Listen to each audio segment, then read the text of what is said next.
Day 11. The Immaculata always does God's will perfectly. Let's begin with a prayer. In the name of the Father, and of the Son, and of the Holy Spirit. Amen. Hail Mary, full of grace, the Lord is with thee. Blessed art thou amongst women, and blessed is the fruit of thy womb, Jesus. Holy Mary, Mother of God, pray for us sinners, now and at the hour of our death. Amen. Yesterday, we learned about the intimate union between the Holy Spirit and Mary, the uncreated and created Immaculate Conceptions. Now we may be thinking, that's nice, but what follows from it? Here's what follows. Mary does the will of God perfectly, and this is a big deal. Let's take a step back and put this into context by looking at the big picture of reality. According to Saint Thomas Aquinas, all of creation makes one big circular movement from God and back to God, referred to by theologians as the Great Circle of Being. Aquinas writes, issuing from the primary principle, creatures accomplish a sort of circuit, a gyratory movement, such that all things, when they tend to their proper end, are returning to the principle whence they came from.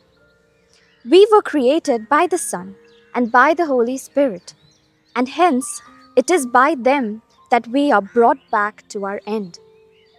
Now, Saint Maximilian Kolbe, being the good theologian that he was, describes this big picture structure of reality in a similar way. He begins by pointing to our own experience of the world. Everywhere in this world, we notice action, departure and return, going away and coming back, separation and reunion. The separation always looks forward to union, which is creative. All this is simply an image of the Blessed Trinity in the activity of creatures. What Kolbe describes here really is true. It's the structure of the cosmos. Everything has come forth from God and is going back to God, more or less perfectly. This movement is sometimes called the Great Exit and Return. Although Kolbe uses the term separation instead of exit, he's got the same idea. First, God creates the universe. That is, something like a separation. Creatures, by following the natural law implanted in them by God, reach their perfection, become like Him and go back to Him. Intelligent creatures, human beings, love Him in a conscious manner. Through this love, they unite themselves more and more closely with Him, and so find their way back to Him. Among all creatures in the universe, Kolbe believes that the Immaculata deserves special mention. The creature most completely filled with this love, filled with God Himself, was the Immaculata, who never contracted the slightest stain of sin, who never departed in the least from God's will. United to the Holy Spirit as His spouse, she is one with God in an incomparable, more perfect way than can be predicated of any other creature. Let's reflect for a moment on this vision of reality. First, everything going forth from God. Think of all creation. God speaks and it goes forth from Him. Then plants and animals were created to be. They do this without thinking or deliberating, with a sort of ease. It happens by a kind of instinctual autopilot. Human beings, on the other hand, are different. While there are times when we act by instinct, we also act in a way different from the animals.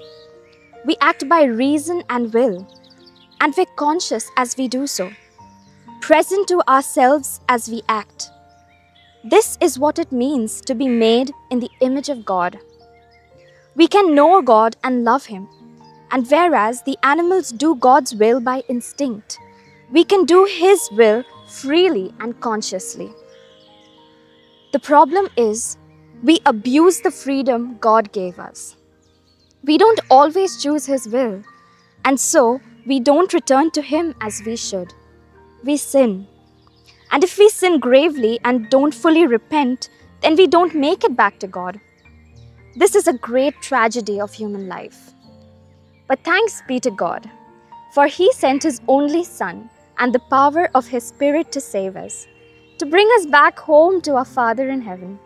And thank God that after the fall of the human race, He made a creature who was conceived without sin, who is freely and perfectly conformed to His will. For she is perfectly united with the Holy Spirit. She helps us poor sinners along the way. She helps us to overcome the tragedy of sin. She leads us to do God's will, return to God, and become saints. We'll hear more about this tomorrow. Let's pray. Come, Holy Spirit, living in Mary, renew the face of the earth so that all creation may return to God. In the name of the Father, and of the Son, and of the Holy Spirit. Amen.